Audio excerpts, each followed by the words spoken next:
ചാലുകൈ കുളിർക്കുജങ്ങളും കുളിച്ചാലസൻ മുഖമുയർത്തി നീന്തവേ ആലുവ പുഴയിൽ അമ്പുജാക്ഷിമാർ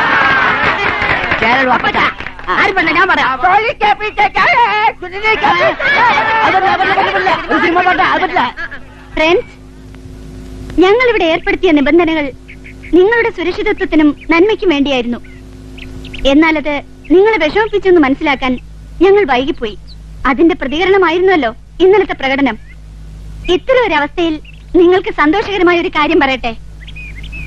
നാളെ രാവിലെ 10 മണി മുതൽ വൈകിട്ട് 5 മണി വരെ നിങ്ങൾക്ക് പുറത്തു പോകാം. ഇഷ്ടമുള്ളിടത്ത് ഇഷ്ടം പോലെ.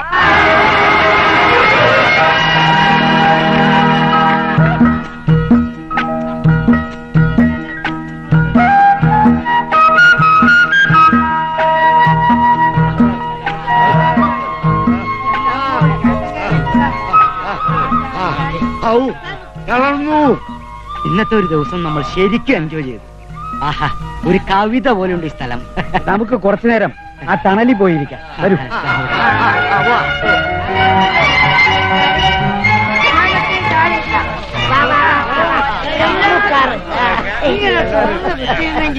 അതെ,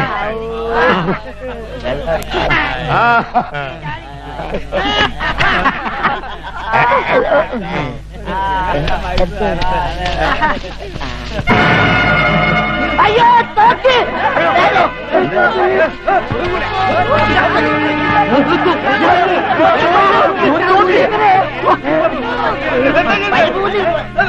വളരെ സൂക്ഷിക്കണം. ഇതൊക്കെ ഇല്ലീഗൽ വെപ്പൺസാ. ആരോ ഒളിപ്പിച്ചു വെച്ചിട്ടുള്ളതാ. എല്ലാം കൂടി എടുത്തിട്ട് പോയാലോ?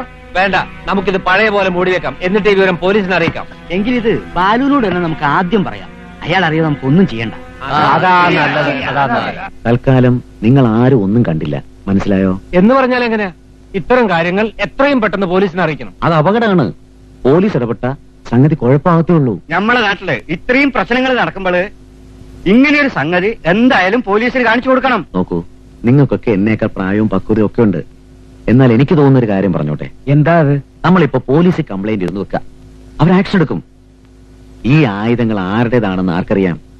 ഏതെങ്കിലും ഒരു തീവ്രവാദി ഗ്രൂപ്പിന്റെ മറ്റോ ആണെങ്കിൽ അവരടങ്ങിയിരിക്കുവോ? ആയുധങ്ങൾ കാണിച്ചു കൊടുത്ത് നമുക്ക് നേരെ ഒരാക്രമണം ഉണ്ടാവില്ലെന്ന് ആര് കണ്ടു? പല സ്ഥലങ്ങളിൽ നിന്ന് വന്ന നിങ്ങളുടെ പൂർണ്ണ ഉത്തരവാദിത്വം ഇന്ന് എന്റെ കൈകളിലാണ്. നിങ്ങൾക്ക് എന്തെങ്കിലും സംഭവിച്ച വേണ്ട, നമ്മൾ എടുത്ത് ചാടണ്ട. അതുകൊണ്ട് തൽക്കാലം നമ്മൾ ആരോടും ഒന്നും പറയുന്നില്ല. എന്റെ ഒരു സുഹൃത്ത്, ഒരു പോലീസ് ഓഫീസറുണ്ട്. അദ്ദേഹവുമായി ഞാൻ ഈ കാര്യം ഒന്ന് ഡിസ്കസ് ചെയ്യട്ടെ. എന്ത് വേണമെന്ന് അത് കഴിഞ്ഞിട്ട് നമുക്ക് തീരുമാനിക്കാം.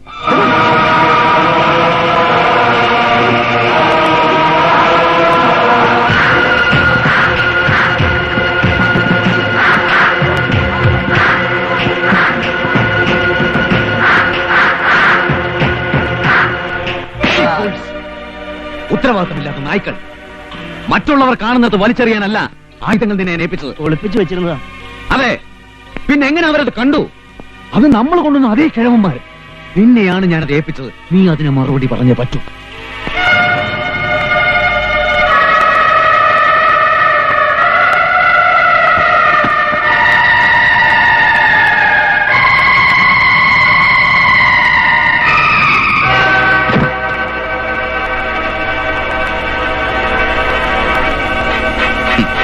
സ്റ്റേറ്റ് പോലീസിന്റെ കസ്റ്റഡിയിലുള്ള നമ്മുടെ ആൾക്കാരെ വിട്ടുകിട്ടണം.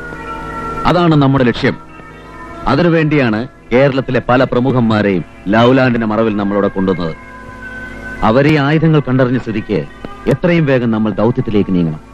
യെസ്, അവരെ ബന്ദികളാക്കി ഗവൺമെന്റിനോട് നമ്മൾ ആവശ്യപ്പെടുന്നു നമ്മുടെ ആൾക്കാരെ വിട്ടുതരാൻ. അതിനായി ഒരു പിക്നിക്കിനെന്ന് പറഞ്ഞ് അടുത്ത ദിവസം അവരെ നമ്മൾ ഈ ദ്വീപിലേക്ക് കൊണ്ടുവരുന്നു.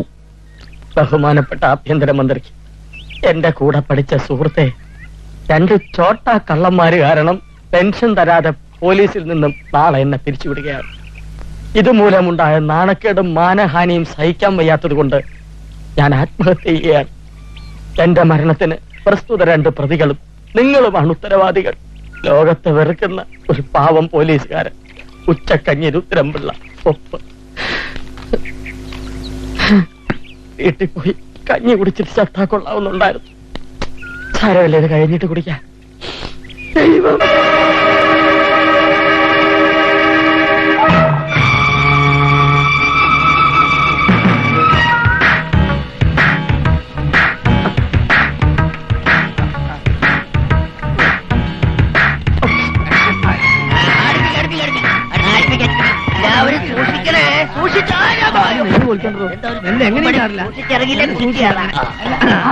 എന്താ ലവ് ലെറ്ററോ? അയ്യോ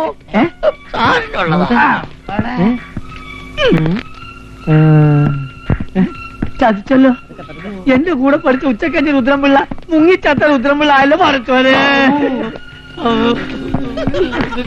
പോയി അടുത്ത ഗ്രൂപ്പിനെ കൊണ്ടുവരും.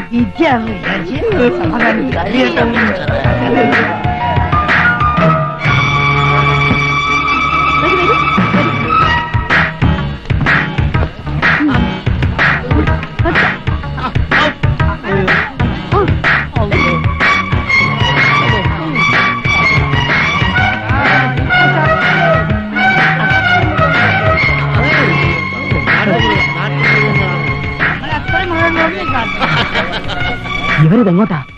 എങ്ങോട്ടായാലും ഇത്തവണ വിടില്ല. ആത്മഹത്യ പിന്നെ ചെയ്യാം.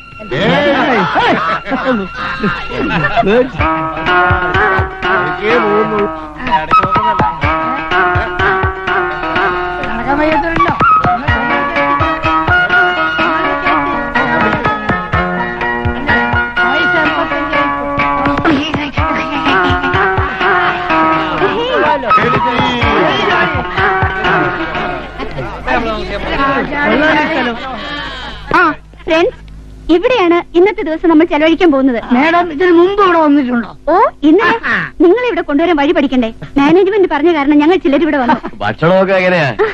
അതിനുള്ള ഏർപ്പാടൊക്കെ ആകത്തുണ്ട്.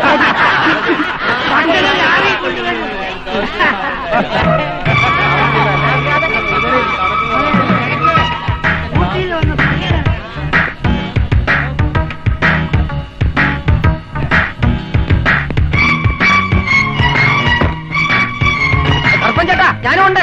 ചേട്ടാ പൂട്ടരുത് തുറക്ക നീ അടച്ചു ചേട്ടാ.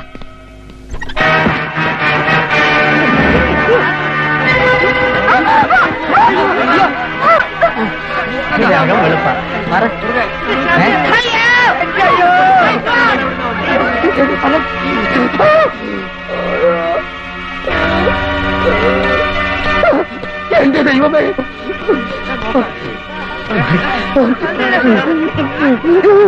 ഇവിടെ ഉണ്ടോ? എന്താ ഇത്? ആരാ നിങ്ങളൊക്കെ? ഞാൻ പറയാം, എല്ലാം എന്റെ ആൾക്കാരാണ്.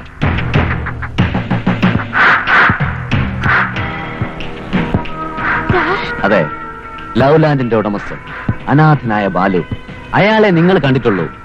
സ്വാതന്ത്ര്യത്തിന് വേണ്ടി മുറവിളി കൂട്ടുന്ന ഒരുപറ്റം തീവ്രവാദികളുടെ നേതാവായ ബാലചന്ദ്രൻ നിങ്ങൾ കണ്ടിട്ടില്ല. ആവേശമൊന്നും വേണ്ട. ചാവാറായ കുറെ കിഴവന്മാർക്ക് സുഖവാസം ഒരുക്കി പുണ്യം കിട്ടാൻ വേണ്ടിയല്ല ഞാൻ ലവ് ലാൻഡ് തുടങ്ങിയത്. പാവപ്പെട്ട കുറെ പെൺകുട്ടികൾക്ക് ശമ്പളം കൊടുത്തവരുടെ കുടുംബം നന്നാക്കാനോ അല്ല ഞാനത് തുടങ്ങിയത്.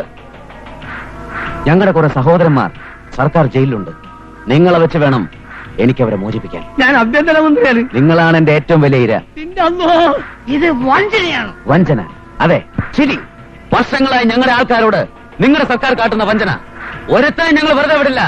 ഞങ്ങളുടെ കാര്യങ്ങൾ സാധിക്കുന്നവരെ എല്ലാവരുടെ മുഖങ്ങൾ വീഡിയോയിൽ പകർത്തണം, ബന്ധപ്പെട്ടവർക്ക് അയച്ചു കൊടുക്കാൻ. എന്തേ, come on.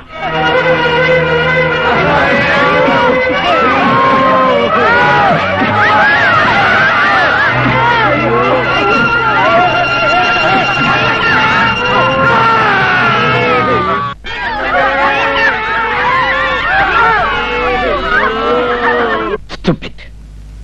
ഇത്രയും വലിയൊരു കിഡ്നാപ്പിംഗ്, അതും സൗത്ത് സൈഡിൽ ഫസ്റ്റ് ടൈം. മാസങ്ങൾക്ക് മുൻപ് കേരള പോലീസിന് പിടിയിലായ ടെററിസ്റ്റുകളെയാ അവരെ ആവശ്യപ്പെടുന്നത്. സർ, അവങ്ങളെ എപ്പടി റിലീസ് பண்ண முடியும்? സർ, മുടിയാതെ. അങ്ങനെ ചെയ്താൽ നമ്മുടെ ഡിപ്പാർട്ട്മെന്റ് എന്ത് വിലയാ ഉണ്ടാകുക? അപ്പൊ அவங்க കസ്റ്റഡിയിൽ ഇരിക്കുന്ന VIPs? യെസ്. പോലീസ് കസ്റ്റഡിയിൽ ഇരിക്കുന്ന ടെററിസ്റ്റുകളെ വിട്ടുകൊടുക്കാതെ തന്നെ അവരുടെ കസ്റ്റഡിയിൽ ഇരിക്കുന്ന VIPsനെ പുറത്തു കൊണ്ടുവരണം. അതെപ്പടി സർ? വഴിയെടുക്ക്.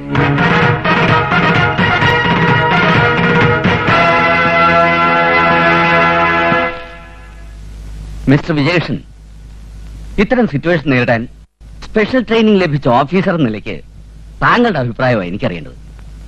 അവരുടെ ഒളിവ് സങ്കേതം എവിടെയാണെന്ന് അറിയാത്ത സ്ഥിതിക്ക് അത് കണ്ടുപിടിക്കണം. ശ്രമിക്കാം സർ. ഡിപ്പാർട്ട്മെന്റിൽ നിന്ന് എന്തൊക്കെ സൗകര്യങ്ങളാണ് വേണ്ടത് അത് പറയൂ. ഇത്തരം ഒരു സാഹചര്യത്തില് വലിയൊരു ഗ്രൂപ്പ് അറ്റാക്കിനേക്കാൾ നല്ലത് ഗറില്ല ഓപ്പറേഷൻ തന്നെയാണ് സർ. മിസ്റ്റർ വിജയകൃഷ്ണൻ അല്ലാതെ ഗറില്ല ഓപ്പറേഷൻ ട്രെയിനിങ് ലഭിച്ചവർ ഇവിടെ ആരും ഇല്ലെന്നറിയാം സർ. മറ്റു സ്ഥലങ്ങളിൽ നിന്ന് കൊണ്ടുവരാനുള്ള സമയം ഇനിയില്ല. അതുകൊണ്ട് ഇവിടത്തെ മിലിറ്ററി വിങ്ങിൽ നിന്നും ട്രെയിനിങ് ലഭിച്ചൊരു 4 പേരെ നമുക്ക് വിട്ടുകിട്ടണം സാർ. അത് ഡിപ്പാർട്ട്മെന്റ് ഒരു ക്ഷീണവും വരില്ല. അത് വേണം സാർ. എനിക്ക് വല്ല ആവശ്യം ഉണ്ടായിരുന്നു ഇതിനകത്ത് വരാൻ. അടച്ച വാതിൽ തള്ളി തുറന്നകത്ത് കയറിയതാ. ഇത് മനസ്സമാധാനത്തോടുകൂടി ഇവിടെ ഇരുത്തൂല. ഇതാ പറഞ്ഞത്, കള്ളന് പോലീസിനും മരണം ഒരുപോലെ തന്നെയാ. നായരേട്ടൻ പറഞ്ഞ വളരെ ശരിയാ. ഇതൊന്നും നിങ്ങൾക്ക് അറിയില്ല എന്ന് പറഞ്ഞാൽ വിശ്വസിക്കാൻ ഞങ്ങൾക്ക് ബുദ്ധിമുട്ടുണ്ട്. ലവ്ലാൻഡിൽ ജോലി ചെയ്യുന്നത് ഒഴിച്ചാൽ മറ്റൊന്നും ഞങ്ങൾക്കറിയില്ല. നിങ്ങളെപ്പോലെ തന്നെ പത്രപരസ്യം കണ്ട് ഇന്റർവ്യൂവിന് വന്ന് ജോലിക്ക് ജോയിൻ ചെയ്തുവരാൻ ഞങ്ങളും. ഇനിയിപ്പൊ പരസ്പരം കുറ്റം പറഞ്ഞിട്ട് എന്തിനാ? എല്ലാരും പെട്ടുപോയില്ലേ? ഇനി ഇപ്പൊ ഈ സർക്കാരിന്റെ കാലത്ത് നമ്മളെ വെളിയിൽ വിടുവോന്നാ സംശയം. അല്ലെങ്കിൽ നമ്മുടെ ഭരണം വരണം. മന്ത്രി അടക്കം അവിടെ അകത്തെടുക്കുമ്പോഴാണ് അവന്റെ ഒരു ഇത്. തടവിലായ മന്ത്രിക്ക് ഇനി നാട്ടിൽ ചെന്നാൽ എന്ത് വിലയാണാവോ? ഈ ഒരൊറ്റ കാരണം മതി മന്ത്രിസഭ താഴെ പോവാൻ. ഇത്തരം തിക്താനുഭവങ്ങൾ ഒരു സാഹിത്യകാരന്റെ ജീവിതത്തിൽ അനിവാര്യമാണ്.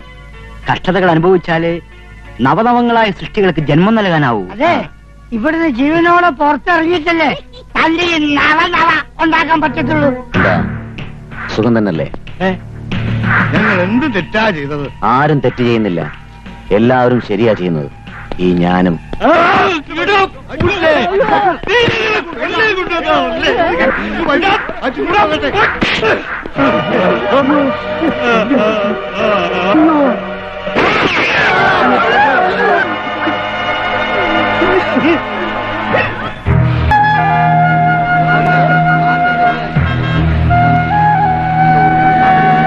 കൂട്ടത്തിൽ ഒരാളുടെ ഡെഡ് ബോഡി തെരുവിലെത്തി. നാടോട്ട് പ്രക്ഷോഭം തുടങ്ങിയിരിക്കുക.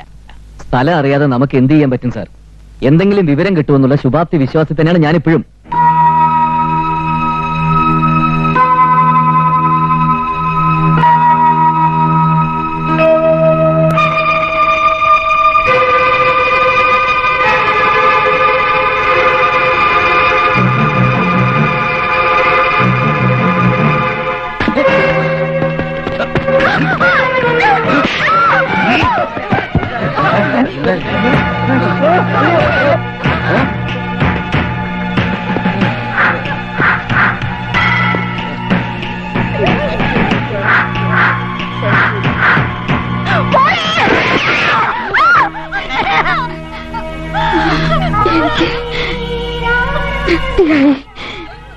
ഇപ്പോഴെങ്കിലും മോളെന്ന് അമ്മയെന്ന് വിളിച്ചത്.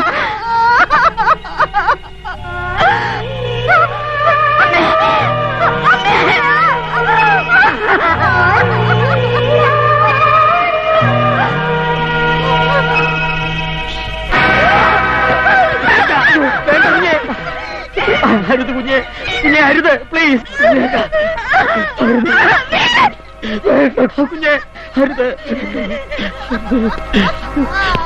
ഇക്കണക്കിന് പോയാൽ നമ്മൾ ആരും രക്ഷിക്കാനായി ചെല്ലേണ്ടി വരില്ല. മിനിസ്റ്ററോട് മറുപടി പറയേണ്ടത് ഞാനാ. ഭരണക്കസേരയുടെ കാലുറപ്പിക്കാൻ വേണ്ടി ചാവേറ പിടകളെ പോലെ വളർത്തിയെടുത്തല്ലേ ഗ്രൂപ്പിലേക്ക്. എന്നിട്ടിപ്പോ മിസ്റ്റർ വിജയകൃഷ്ണൻ, നിങ്ങളെ കൊണ്ട് പറ്റുമോ? അതാ എനിക്കറിയേണ്ടത്. യാതൊരു തുമ്പും കിട്ടാതെ ഓടി ചെന്നവരെയൊക്കെ കണ്ടുപിടിക്കാനുള്ള മാന്ത്രിക ശക്തിയൊന്നും എനിക്കില്ല. Vijayakrishnan, sorry sir.